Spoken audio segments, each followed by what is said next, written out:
Happy Friday, YouTubers and YouTubettes. Hope everybody's had a great week. Mine's been pretty good up until today, when it seemed like everything I touched fell apart and blew up into my face. But lest us not digress. Gotten quite a response from the Planet Tank series. So what I've decided to do, being that I got quite a plethora of questions for more detailed information on some of the subjects that I went over in the series, I've decided to do kind of a sub-series on it and continue the series with more detailed information about some of the questions that I've received quite a few of. First one that really pops out that quite a few of you have asked about is the depth of the substrate. How deep is too deep?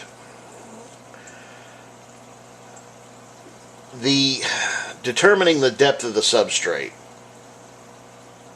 if you're going to use the organic dirt as your base, the least amount you want to go is, ½ inch of the organic dirt, and you want to cover that with at least 3/4 of an inch of a cap, whether it be sand, gravel, the man-made Eco-Complete or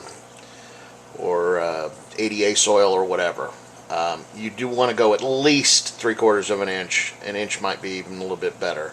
So at bare minimum, I would say you're looking at that would be a ½ inch and 3/4. That's an 1.25 to 1.5 inch depth of substrate for a Planet Tank.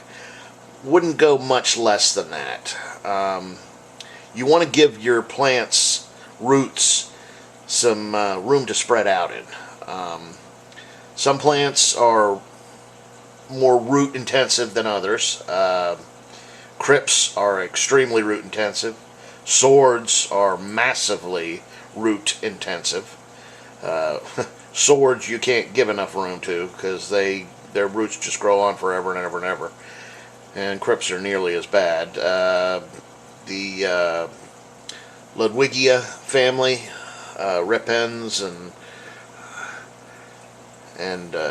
Cuba and all the other flavors of Ludwigia also tends to be, most of the stem plants you're going to find do like some room for their roots.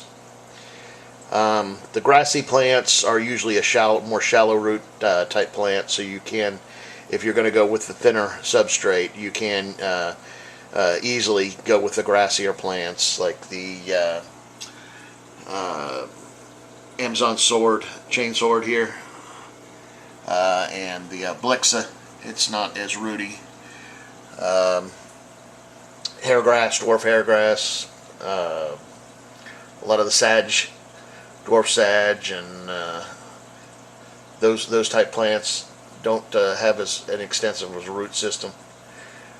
But for most of the stem plants, especially the sword plants and the cryptocorynes, they definitely like a lot of room to spread out in.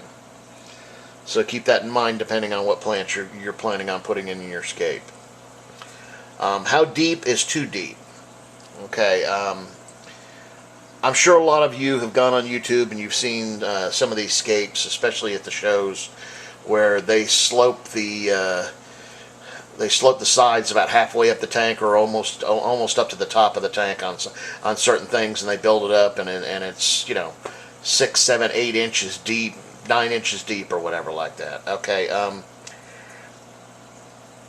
One thing that I'd like to see is, now you have to take into consideration that a lot of these tanks are being built up just for a show tank. They're usually not kept up for any length of real time. In other words, you're not going to go in a year later and see that same tank set up. With that in mind, in short period, and if you have the intentions of building a scape and then changing it and redoing your scape once every 3 to 6 months or once a year or so like that, you probably could get away with the deeper substrates. Still kind of leery of it, but you probably could get away with it. But if you intend on building a show tank that you're going to maybe change out a few plants in, and but pretty much once you got the layout, it's going to be a tried and true for a year or two, or over a year at least. I would not go more than 3 inches on the substrate. Reason being, number one reason being, in our aquariums we have 2 different kinds of bacteria. We got good bacteria that we want, which is your nitrosinomus and your nitrobacter. The nitrosinomus breaks down the ammonia, which is produced by the fish through respirations and eating and pooping and just rotting plants and food that doesn't get eaten, and any other extraneous things in the tank that are breaking down, that release ammonia into the water column. The nitrosinomus will break that down and convert into nitrite. Okay, nitrite, still being extremely toxic to the fish, is then broken down by nitrobacter bacteria, which breaks it down into nitrates. Nitrates are then uptaken by the plants and diminished through water changes. So that's the good bacteria. It is a aerobic bacteria, meaning that it thrives on oxygen. It's got to have oxygen. The more oxygen, the more it thrives.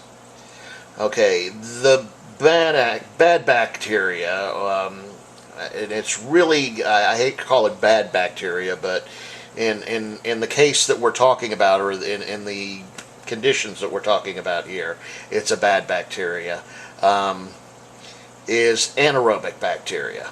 Now, some of you might have seen some videos and stuff about doing a anaerobic generator or chamber or whatever to eliminate your nitrates from the water, where you take and coil a thing up and you deprive it of oxygen and you run the water through there, and the anaerobic bacteria attacks the nitrates in there, the overbearing nitrates, or and breaks them down even further and create and makes them into different gases, and then they gas off.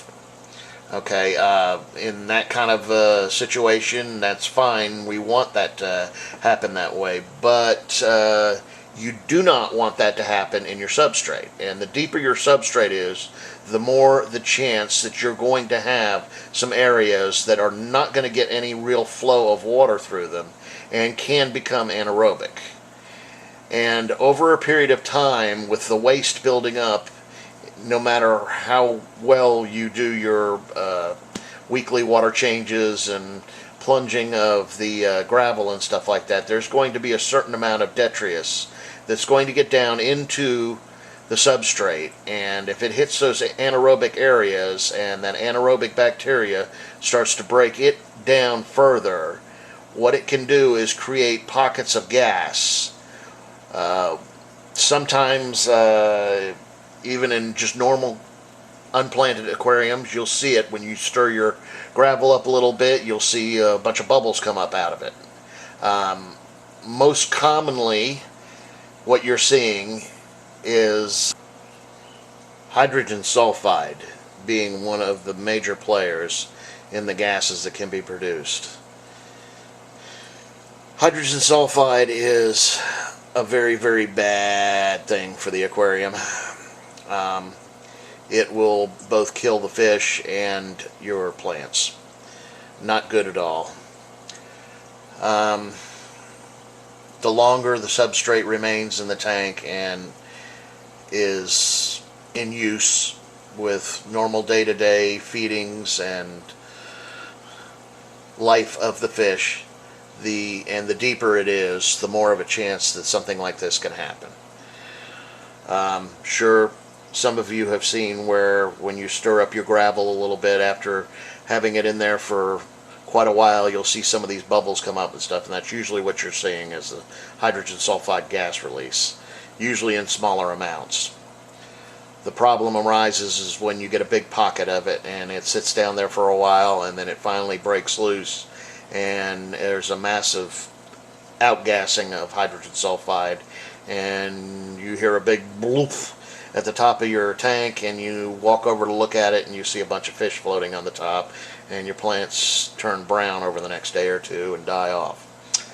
So this is something we don't want to happen, and this is why staying away from the deeper substrates is usually a safer route to take. Now, once again, if you are one of the people that likes to rescape every 3 to 6 months and you go in and you stir up your gravel and move things around and that kind of thing, this probably would not be as much of an issue. But if you're somebody who likes to set it and forget it, make it look pretty, and just sit back and enjoy it for a couple of years, maybe changing a few plants here and there, and just enjoying it, then I would definitely put a restraint on the depth of your substrate, no more than 3 inches. So, with that, I'm going to finish up this segment, and I will have quite a few more in-depth segments on different aspects of the planted tank coming in the near future. Be going over the different kinds of algae problems you encounter, how to deal with them, different plant diseases, plant deficiencies, what to look for, things to check in your water chemistry, and many, many other things. So I hope you guys stick around, and I hope this can be useful to you. And I hope everybody has a wonderful weekend. And with that, I will say good night. Thanks for watching, and we'll see you soon.